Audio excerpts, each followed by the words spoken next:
Okay, so we're moving to structure and written expression, materi tentang grammar ya.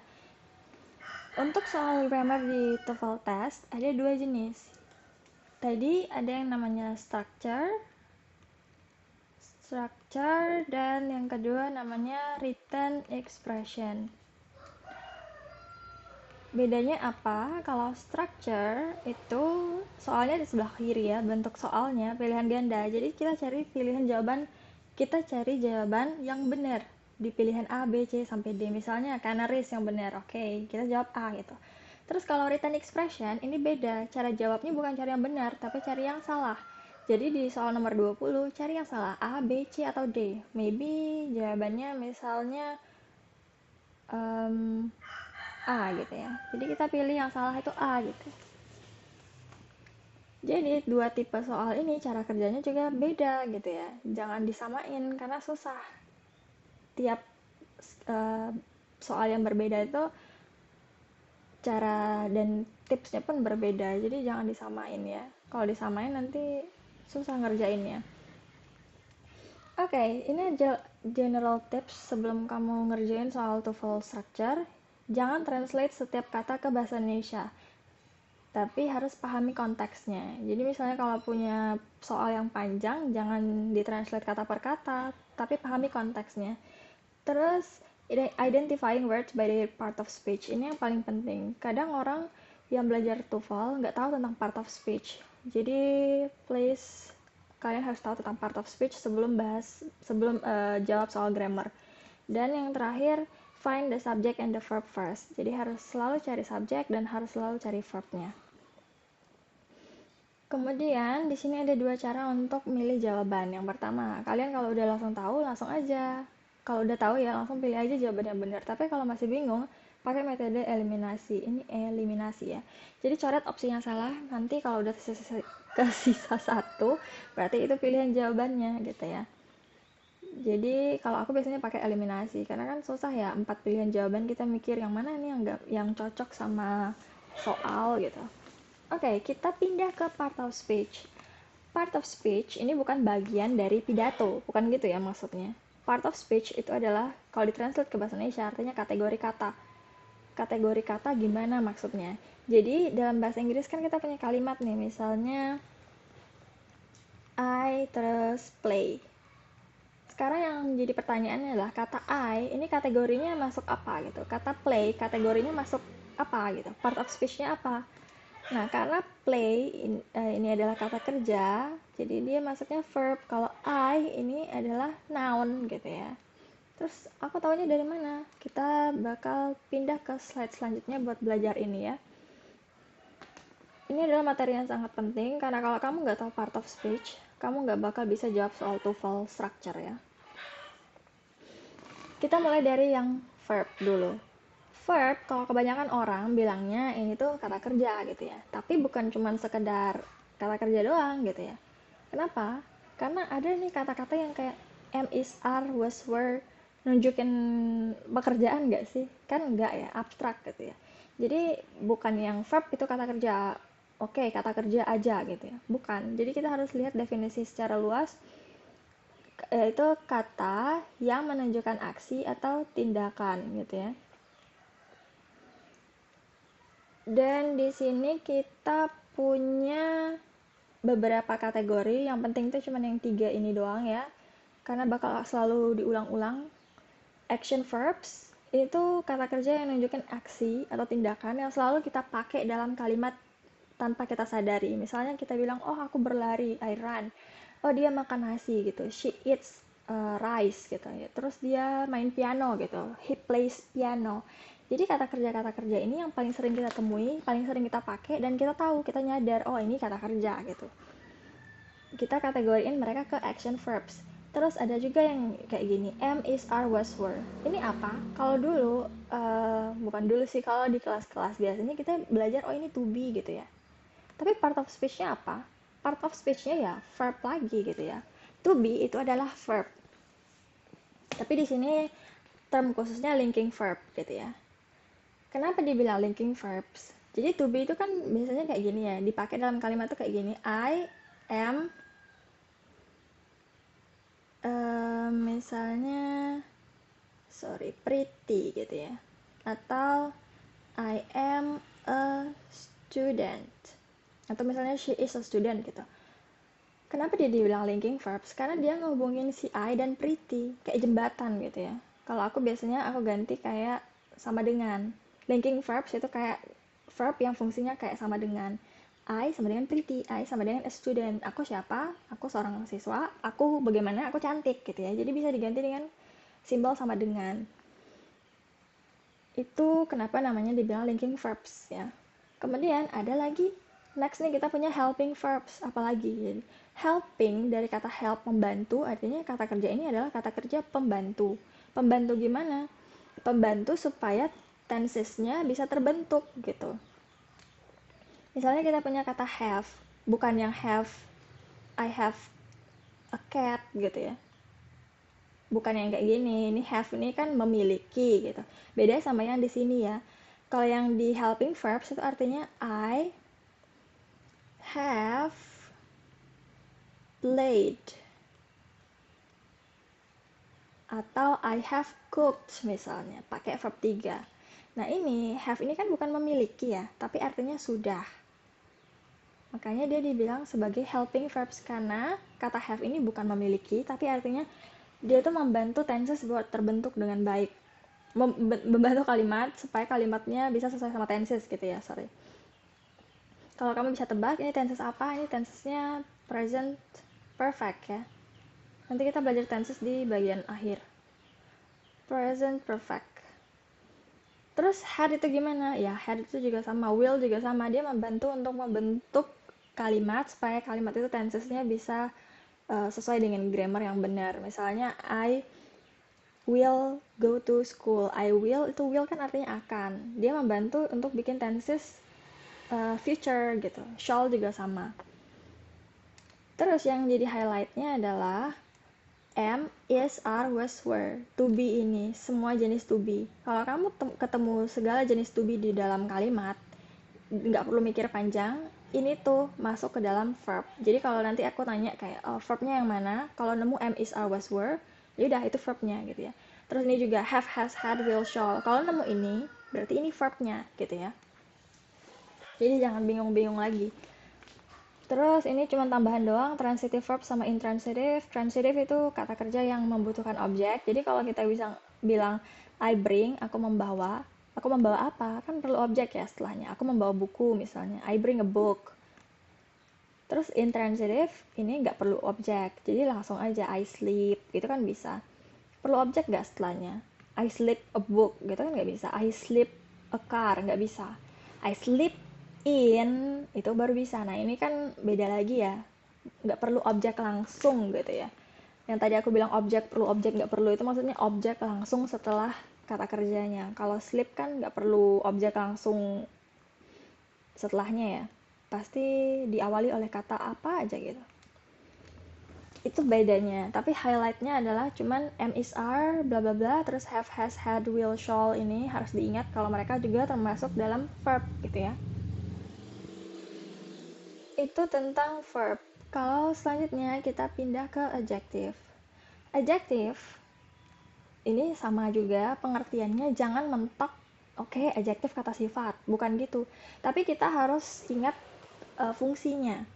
Fungsinya adalah ini dipakai, kata sifat ini, adjective ini dipakai untuk apa? Untuk mendeskripsikan sebuah noun. Jadi adjective itu mendeskripsikan sebuah noun. Jadi kalau kita buatin rumus, adjective terus kita tambahin plus noun gitu ya. Contohnya gimana? Misalnya kita punya kata tall ya. Terus tambahin girl. Girl ini kan noun. Jadi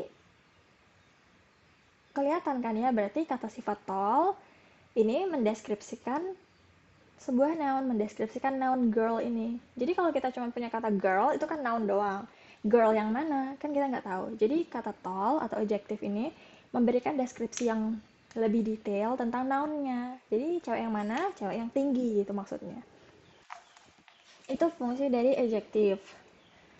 Terus yang paling sering kita lihat ya ini descriptive adjective, menjelaskan, mendeskripsikan sesuatu gitu ya. kok nggak mau mendeskripsikan sesuatu. Terus ada quantitative adjective. Misalnya ada kata some. Tadi kan kita punya girl gitu ya. Girl. Kok macet? Oke, kita punya girl di sini.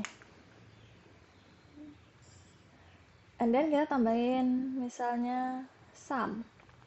Berarti ini some itu kan beberapa ya, tambahin s dong ya. Karena ceweknya harus banyak. Lebih dari satu, sorry. Oke, some tambah girl. Some ini ternyata dia adjektif gitu. Kenapa? Karena posisinya di depan dari noun. Ini noun, ini adjektif. Dan selain posisi ya, si some ini menambahkan deskripsi kepada girls. Kalau girls kan cewek-cewek, ceweknya banyak gitu.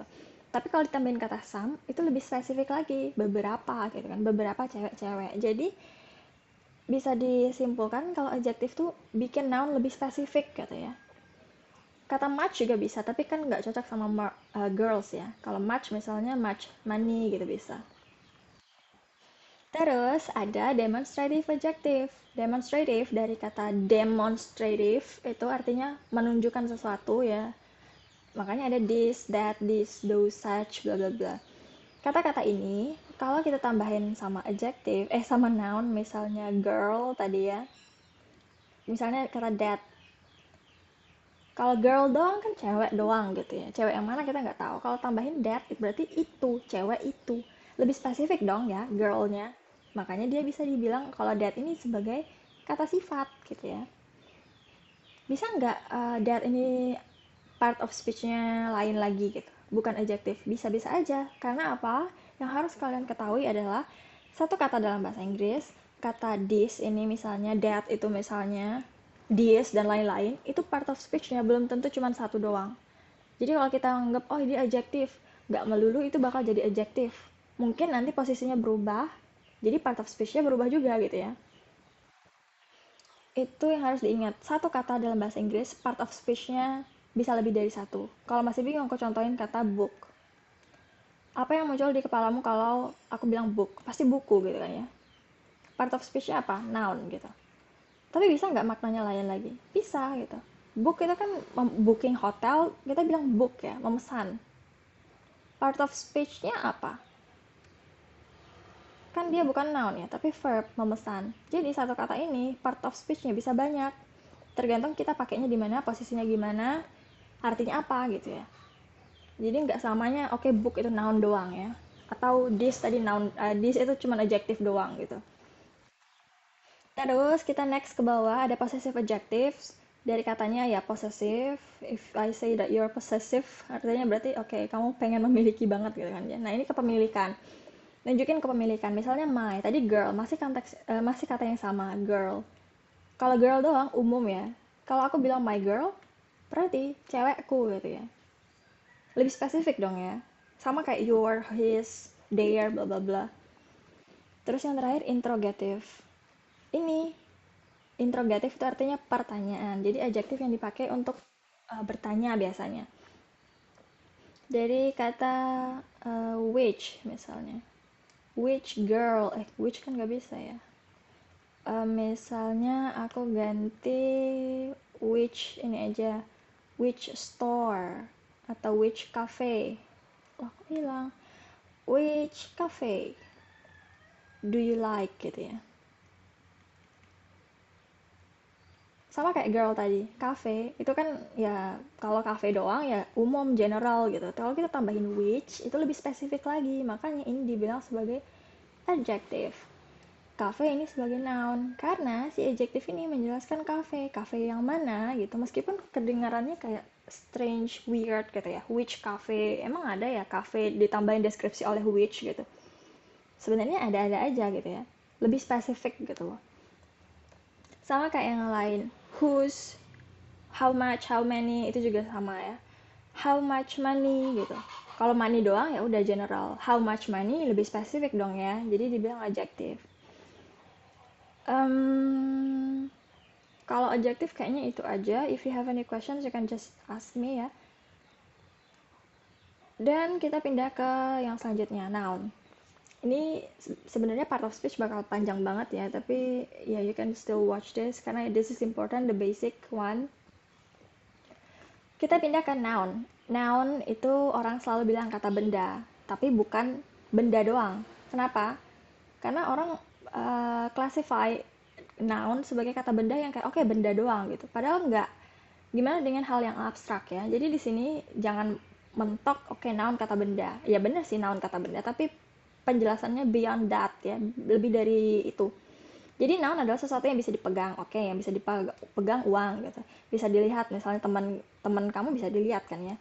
Dirasakan, oke, misalnya makanan, ice cream atau uh, pizza, didengar misalnya suara, voice, atau bahkan yang abstrak sekalipun. Yang abstrak ini yang sering kelupaan kalau dia juga masuk ke bagian dari noun gitu ya.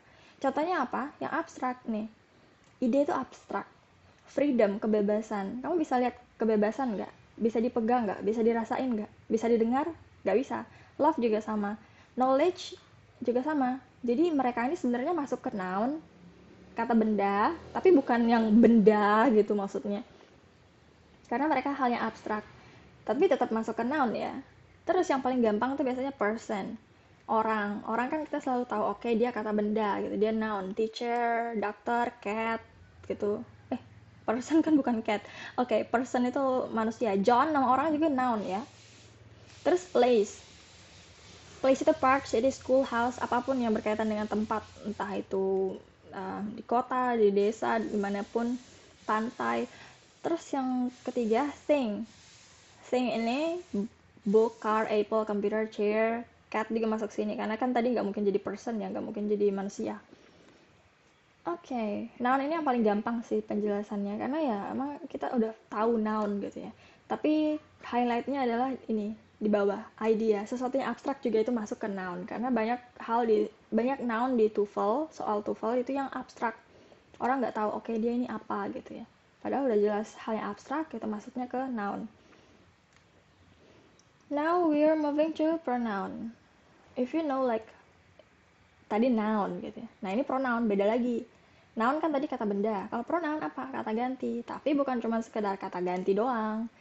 Harus ditahu juga fungsinya. Fungsinya adalah menggantikan kata benda supaya tidak berulang kali dipakai.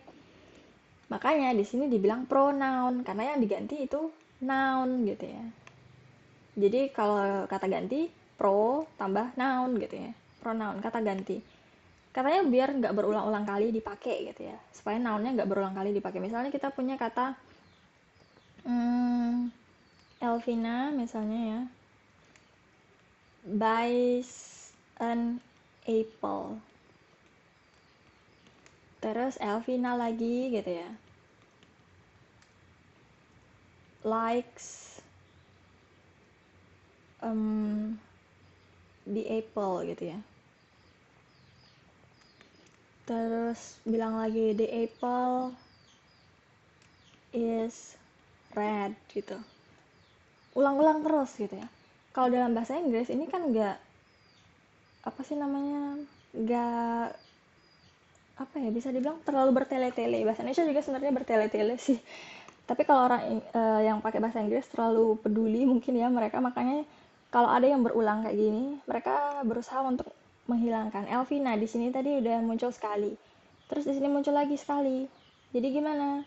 Nah, Elvina ini harus diganti gitu.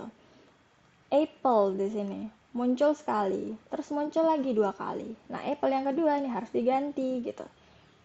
Terus ini lagi apple-nya muncul, berarti harus diganti juga gitu ya. Gimana cara gantinya? Ini agak kompleks. Jadi Elvina kita harus tahu dulu. Ini kan noun. Dia noun ya. Posisinya di mana sih? Di depan. Kalau di depan udah tentu ya dia subjek ya. Jadi kita cuma bisa ganti dia menggunakan subject pronouns. Kata ganti yang fungsinya sebagai subjek. Gak bisa kita ganti jadi objek gitu. Kalau kita ganti jadi subjek, pilihannya yang mana? Pilihannya Elvina ini perempuan ya. Jadi gantinya di sini adalah she. Apakah bisa her gitu? Gak bisa, karena her itu masuknya ke objek. Sementara kita butuh subjek di sini ya. Sorry, tadi patokannya ke sini ya. Patokannya ke sini. Elvina di sini sebagai apa? Sebagai subjek ya. Jadi yang ini diganti sebagai subjek, yang benar ya she gitu, nggak bisa her ya. Terus apple di sini sebagai subjek atau apa? Bukan sebagai subjek ya, tapi posisinya di belakang berarti dia sebagai objek gitu. Jadi kita butuh kata ganti yang fungsinya sebagai objek. Sekarang pertanyaannya, apple ini bisa diganti jadi apa? Diganti jadi it gitu ya. Jadi apple bisa diganti it. Kenapa it? Karena ya apple itu kan benda. It, a thing. Jadi harus diganti jadi it. Nggak boleh he, him, her, she gitu, nggak boleh. If you forget about the apa namanya aturan, the rule, I will write it down later ya. Terus ini ada apple is red. Apple-nya berulang kali disebutin, bisa diganti gitu ya. The apple ini bisa diganti pakai apa? Pronoun yang mana? Pronoun yang fungsinya sebagai subjek. Karena posisi the apple kan sebagai subjek ya. Jadi diganti jadi it gitu ya. Kalau kalian bingung, di sini aku buatin tabelnya. Kalau subjek dalam bahasa Inggris itu ada 7. I, you, we, they, terus ada he, she, it. Ini fungsinya sebagai subjek. Terus ada yang fungsinya sebagai objek. Ingat posisinya di belakang. Kalau I, posisi di belakang jadi me. Kadang ada studentku yang bilang, oke, me and my friend. Me and my friend gitu. Go to Bali. Bisa nggak kayak gini? Go to Bali. Nggak bisa, karena apa? Me ini harusnya dia posisinya di depan sebagai subjek. Tapi dia nggak, harusnya kita pakai subjek I di sini gitu ya. Karena me ini kan objek ya. Meskipun me sama I itu artinya sama saya gitu. Sama-sama artinya saya, tapi kita harus pilih berdasarkan fungsinya. Kalau fungsinya sebagai subjek, oke I. Kalau fungsinya sebagai objek, me. Nah, karena dia di depan, nggak boleh me ya, jadi I.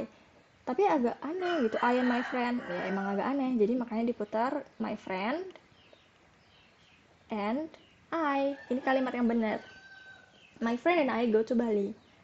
Oke, kita lanjut ke tabelnya. You kalau jadi objek tetap you, we kalau jadi objek jadi us, they jadi them, terus he jadi him, she jadi her, it jadi it, tetap. Nah ini tetap ya, harus bedain subjek dan objek. Jangan nanti ganti objek pakai I, kan nggak bisa. Terus ini ada possessive pronoun, kata ganti yang fungsinya untuk nunjukin kepemilikan, possessive once again. Ada mine, yours, his, hers, its. Terus ada reflexive, ada myself, yourself, himself. Reflexive itu artinya apa? Menunjuk ke diri sendiri. Misalnya I love myself, I love me. Me-nya bisa diganti jadi myself gitu ya. Demonstrative pronouns, nah ini masih sama, demonstrative, nunjukin apa sih namanya, menunjuk gitu ya. Tapi kalau kamu bingung, kenapa this, that, this, those muncul lagi di sini? Cara pakainya beda, makanya part of speech-nya beda. Kalau tadi, if you still remember, tadi aku bilang this atau that ya, that girl ya, sorry. Girl is pretty misalnya. Terus I like the girl. Terus the cake, sorry, ini aku ganti dulu. This girl is pretty, aku ganti jadi yang sama aja deh. This cat is pretty, and then I like the cat. Terus that is cute. Ini pretty-nya aku hapus jadi cute aja biar gampang. This one kita punya kata ininya masih sorry. This one harusnya aku ganti jadi that, this ya. This cat is cute sama I like the cat Lah kok this lagi? Sorry ya, that cat is cute and then I like the cat that is cute. Ini kalimat nomor 2, ini kalimat nomor 1. Posisi that-nya, if you look at the that position, ini that, ini juga that. Yang mana yang fungsinya sebagai adjective, yang mana yang fungsinya sebagai pronoun. Ingat, adjective menjelaskan suatu noun. Kalau pronoun, kata ganti, menggantikan yang berulang-ulang kali disebutkan. If you notice, kalimat nomor 1, that ini diikuti oleh noun. Artinya ini adjective gitu ya. Adjective plus noun. Karena cat-nya general aja, terus ditambahin kata that. Artinya itu. Berarti spesifik dong, kucing mana? Kucing itu gitu ya. Kalau nomor 2, that ini sebagai pronoun. Masih ingat pronoun itu menggantikan noun? Nah, that ini posisinya di awal kalimat sebagai subjek. Subjek itu harus dalam bentuk noun. Nggak boleh dalam bentuk adjektif ya. Subjek itu nggak boleh dalam bentuk adjektif, harus dalam bentuk noun. Nah, that ini adalah pronoun. Pronoun itu menggantikan noun. Secara nggak langsung, pronoun ini juga sama dengan noun gitu ya. Kan kita gantiin tadi Elvina ganti jadi she. Elvina noun, she juga noun gitu ya. Pronoun itu noun juga gitu ya. Kan kata ganti, yang diganti apa? Noun gitu ya. Terus that ini apakah diikuti noun? Enggak gitu ya. Makanya dia bukan adjektif. Kata that yang di sini bukan adjektif, tapi dia pronoun gitu ya. Itu bedanya, kelihatan dari segi posisi gitu ya. Jadi jangan sampai salah. Oke, ini aja tentang pronoun, agak sedikit kompleks, tapi masih ada yang kompleks lagi, yaitu adverb. Oke, kita pindah ke sini. Adverb ini adalah kata keterangan, tapi bukan sekedar kata keterangan, karena kita harus ingat ke fungsinya. Fungsinya untuk mendeskripsikan verbs, mendeskripsikan adjektif, dan mendeskripsikan adverb lainnya. Kalau tadi kita punya adjektif misalnya, dia mendeskripsikan apa? Noun ya. Kalau adjektif mendeskripsikan noun. Kalau ini adverb, dia mendeskripsikan verb ya. Adverb itu mendeskripsikan verb, mendeskripsikan adjektif, dan mendeskripsikan adverb lainnya, Maksudnya gimana? So, I will give you 3 sentences dan kamu bedain yang mana yang fungsinya sebagai mendeskripsikan verb, yang mana mendeskripsikan adjektif, yang mana mendeskripsikan adverb lain gitu ya. Misalnya, I run quickly. Terus, I run very quick. And then, I run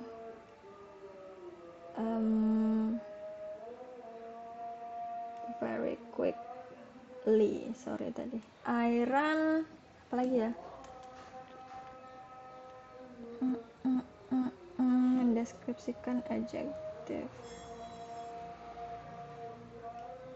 Nah, kok aku bingung baca. I run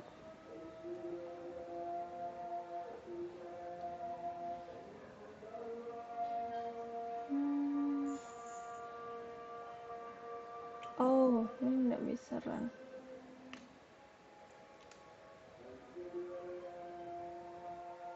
Misalnya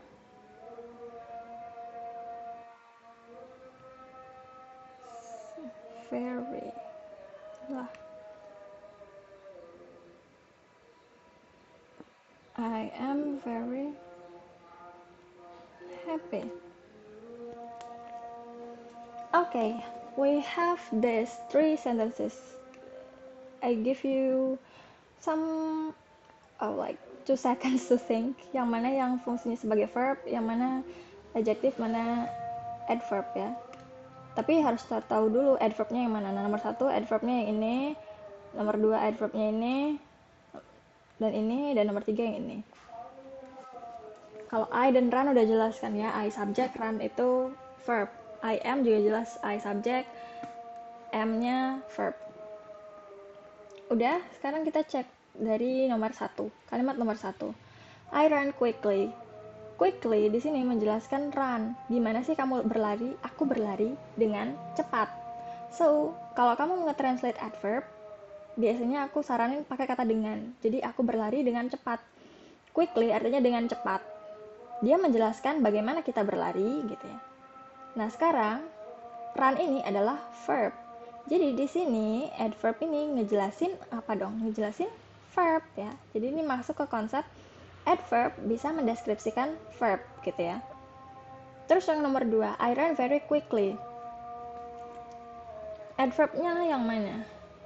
Kepala adverbnya, like the main adverb. Yang belakang ya, quickly. Quickly ini menjelaskan apa sih? Apakah menjelaskan very? Nggak mungkin ya. Jadi, quickly ini menjelaskan run. Bagaimana kita berlari dengan cepat gitu ya.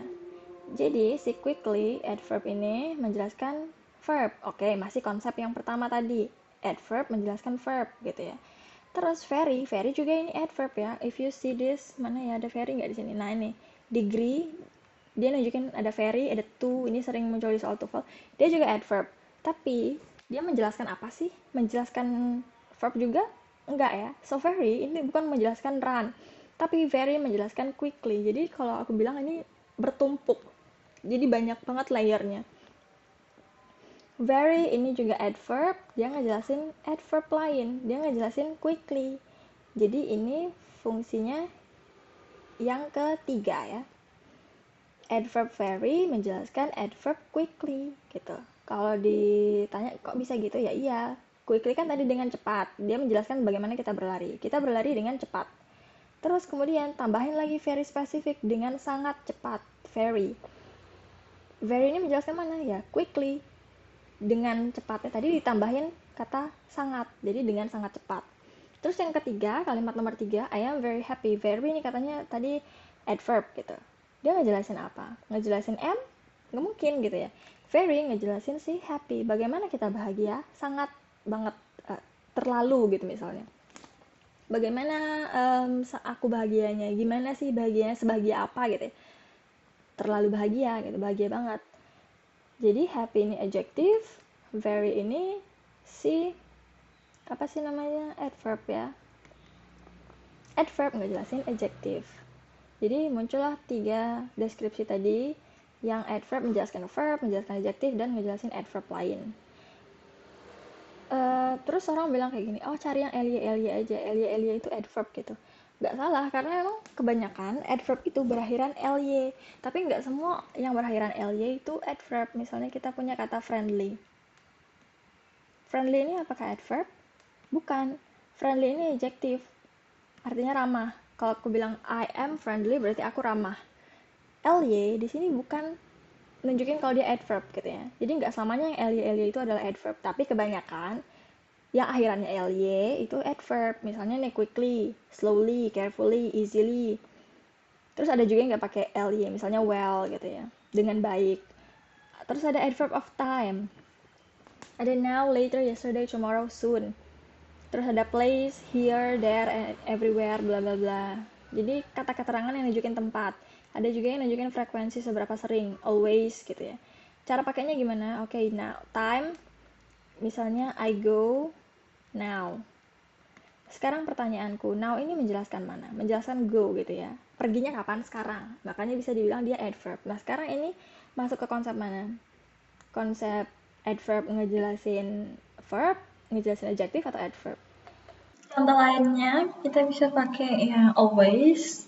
Contoh kalimatnya I always go to school by car contohnya ya. Always ini adverb, dia ngejelasin go. Jadi sama konsepnya ya, adverb ini ngejelasin verb gitu ya. Okay, for this one I think it's done. Let's move to preposition. Preposition. Kata depan ya. Di bahasa Indonesia kita biasanya pakai kata di atas, di bawah, di samping gitu ya. Ini dipakai untuk menunjukkan letak atau menunjukkan waktu. Nah, biasanya preposisi itu muncul sebelum noun. Entah dia noun phrase, noun apapun gitu ya. Yang penting noun aja. Misalnya I sit No, I sleep. Misalnya, I sleep on the couch gitu ya, di atas sofa, jadi on gitu. Atau kita bisa bilang I run to school gitu, ke sekolah, ini juga preposisi. Terus misalnya I go by car, by ini juga preposisi. Jadi biasanya aku nganggapnya yang pendek-pendek itu preposition.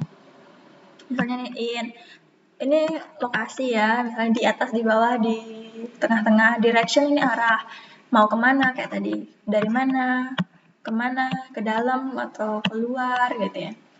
Terus time, waktu, misalnya at, jam berapa, before, dan after, sebelum. Agent, ini berdasarkan orangnya, misalnya I go with my sister gitu ya. Bedanya agent sama instrument apa? Kalau with ini kan ya diikuti oleh orang, itu artinya agent. Kalau instrumen itu alat. Jadi misalnya I go by car tadi, itu artinya oke, dibantu oleh alat, bukan manusia gitu ya. Untuk contoh-contoh lainnya bisa dicek di buku TOEFL Longman ya. I will show you the book. Wait a second. Oke, yang ini ada di halaman 328 di buku ijo, ada prepositions about bla bla bla. If you get this and if you read this on the sentence, it means that itu preposisi ya. Okay, so let's move. Now we are moving to another part. Ini agak kompleks tentang conjunction atau kata penghubung. Biasanya aku bilang ini sebagai konektor. Konektor atau conjunction sama aja. Contohnya adalah kata dan di bahasa Indonesia. Di bahasa Inggris juga kita pakai kata dan, tapi bahasa Inggris kan and gitu ya. Conjunction itu fungsinya menghubungkan noun sama noun, satu kata dan satu kata. Misalnya, I like apple and banana. And ini penghubung, conjunction atau konektor, terus yang dihubungkan adalah apple dan banana, satu kata. Kemudian, pokoknya aku highlight. Kemudian ada kalimat lain, ini kalimat nomor 1 gitu ya. Dan kalimat nomor 2, I like fresh apple and sweet banana, for example. M-nya tetap sama, conjunction. Fresh apple ini adalah frasa. Sweet banana ini adalah frasa. Jadi benar dong konsep kalau dia menghubungkan phrase dan phrase gitu ya. Frase itu apa sih? Atau phrase itu apa sih dalam bahasa Inggris? Phrase itu adalah kalimat lagi. Adalah gabungan dari kata-kata, tapi mereka tidak membentuk kalimat. Jadi lebih dari satu kata, tapi bukan kalimat gitu ya. Kalimat kan masih ingat nggak sih fungsinya bentuk kalimat itu tersusun dari subjek dan verb. Nah di sini sweet banana garis subjek verbnya gitu. Nggak ada sweet banana ngapain, nggak ada. Fresh apple ngapain, nggak ada. Jadi dibilang dia phrase. Terus yang ketiga ada menghubungkan klausa dan klausa. Klausa kalau aku bilang secara nggak langsung ini adalah kalimat gitu ya. Contoh kalimatnya misalnya gini. I sleep and my sister goes to the market. Ada penghubung and, terus ada I, dan sleep. Subject, verb. My sister, subject, goes, verb. Bisa dilihat ya, klausa itu mirip sama kalimat. Nah, I sleep ini berdiri sendiri pun bisa jadi kalimat. Nah, ini klausa pertama. My sister goes to the market, ini juga kayak kalimat biasa kan? Jadi ini klausa kedua. Dihubungkan oleh jembatan and gitu ya. Atau conjunction and, atau konektor sama aja. Contoh conjunction lainnya ada conjunction coordinating conjunction ya, ada subordinating, ada correlative. Yang sering di soal TOEFL tuh yang ini, either or, neither nor, terus ada and, but, bla bla bla. Adverbial misalnya ada however gitu. Nggak perlu dihafal semua, tapi nanti ada yang perlu kita hafal, tapi kita bakal bahas secara detail di skill lain gitu ya. So that's all about conjunction. Yang penting tahu aja dia hubungin noun sama noun, phrase sama phrase, dan klausa dengan klausa. Bisa nggak kalau misalnya noun sama klausa? Nounnya satu kata, terus klausanya, ya klausa kan lebih dari satu kata ya, sama kayak kalimat. Bisa nggak? Nggak bisa ya. Misalnya aku bilang, I like apple, terus aku bilang, and misalnya, apa ya, I like apple and apa ya,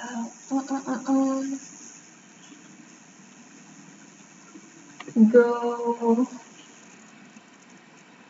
misalnya I like apple and, oh wait, sorry, sebenarnya bisa-bisa aja ya guys, wait, sebenarnya bisa aja ya ternyata. I like apple karena nanti bentuknya bakal jadi lain lagi. Misalnya I like apple and then ini kan oke, sebenarnya bisa-bisa aja ya. So this one I will not comment much on this. I think that's all about conjunction. Kita pindah ke yang lain. Ini ada word endings. Word endings itu apa? Akhiran dari kata, setiap kata. Jadi kalau kita mau bedain part of speech-nya, kita lihat aja ke word endings-nya, akhiran setiap kata. Karena akhiran kata tuh bakal membedakan kata-kata tersebut. Jadi bakal tahu nih, oh ini part of speech-nya apa gitu. Misalnya kata run.